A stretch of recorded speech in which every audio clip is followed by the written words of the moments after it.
You can see it in the film, the big red handprint on her face. Meryl Streep was shocked, but it gave her the emotion she needed for the scene. In 1979, she walked onto a movie set as a rising star and left as a broken woman who would never speak to her co-star, Dustin Hoffman, again. What happened during that filming stayed secret for 40 years. It wasn't just about acting, it was something much darker. In 2018, she finally revealed what really happened, and her story shocked Hollywood. It involved her late boyfriend's name, shattered glass, and a slap that changed everything.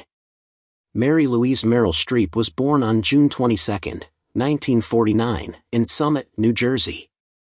Her mother, Mary Wilkinson Streep, was a commercial artist, and her father, Harry William Streep Jr., worked in pharmaceuticals. Her father gave her the nickname Meryl by combining parts of her names. She grew up in Basking Ridge with two younger brothers, Harry and Dana, both of whom also became actors.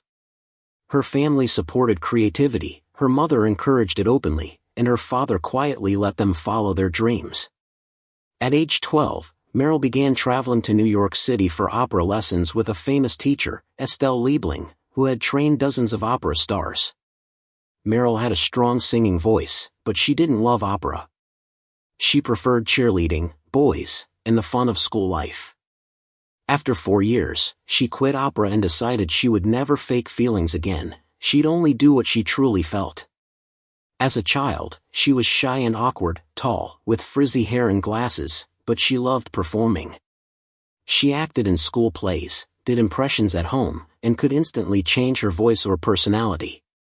By high school, she had transformed. In her senior year, she was a varsity cheerleader, homecoming queen, and an honors student who starred in school musicals. She damaged her singing voice from too much yelling and smoking, but she didn't care. Acting had become her new passion. In 1967, Meryl started college at Vassar. She planned to study law, but when a professor told her she was too pretty to be taken seriously, she switched to drama instead.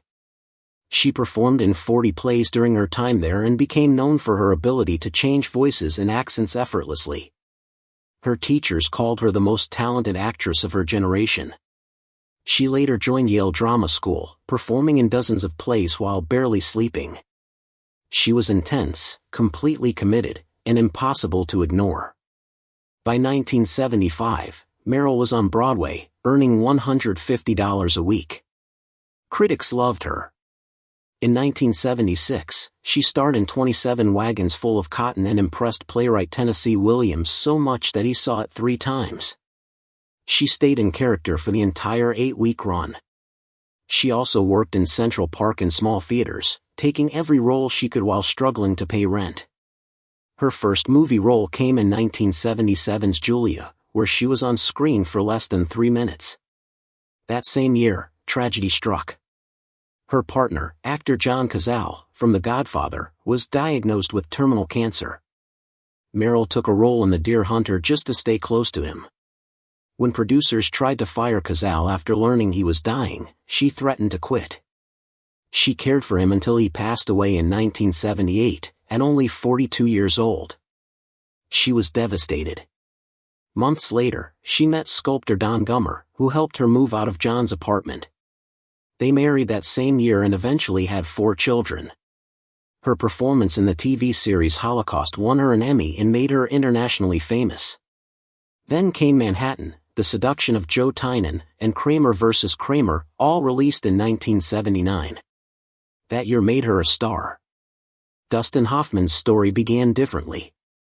He was born in Los Angeles on August 8, 1937. His family had escaped persecution in Europe and struggled to survive in America. As a child, he was bullied for being Jewish and poor. He didn't fit in. After dropping out of college, he moved to New York to become an actor. He lived in poverty for years, sharing apartments with other struggling actors like Gene Hackman and Robert Duvall. Hoffman's big break came in The Graduate, 1967, where he played the confused young man Benjamin Braddock. The film became a massive hit and earned him an Oscar nomination. He followed it with Midnight Cowboy, Lenny, All the President's Men, and Marathon Man, proving he could transform into anyone. but his obsessive acting methods made him difficult to work with. He often stayed in character for weeks, demanded rewrites, and pushed co-stars to their limits. In 1978, Kramer vs. Kramer began filming. The story was about a father and mother fighting over custody of their child. Hoffman initially didn't want the role because he was going through his own painful divorce. Other actors turned it down before he finally accepted. Meryl Streep was cast later. Originally, she was only supposed to appear briefly, but after her audition, the director gave her the lead role. The set was tense. Hoffman's perfectionism and unpredictable behavior made things difficult. Meryl was still grieving John Cazale's death when filming began. On her second day, during the emotional hallway scene, Hoffman suddenly slapped her across the face without warning. The red mark stayed, and that real slap ended up in the movie. In another scene, he threw a real glass against the wall, sending shards flying into her hair. During the courtroom scene, he whispered her late fiancé's name, Cazale, in her ear right before the cameras rolled, knowing it would make her cry.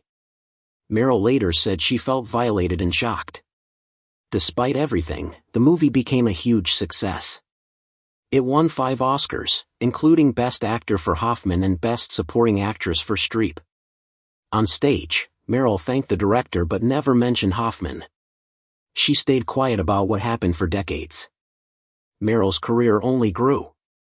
She won her second Oscar for Sophie's Choice in 1983 and went on to become the most nominated actor in Academy Award history. Her performances in films like The Devil Wears Prada, Doubt, The Post, and The Iron Lady proved her unmatched range and strength. Then, in 2017, when several women accused Dustin Hoffman of harassment, Meryl finally spoke. She said in a 2018 interview, "It was my first movie. My first take. And he just slapped me. It was overstepping." Her words reminded people that behind many classic films were women forced to stay silent about mistreatment. But Meryl Streep didn't let that moment define her. She turned pain into power, building one of the greatest acting careers in history, on her own terms. No slap, no insult, and no whispered name could ever take that away from her.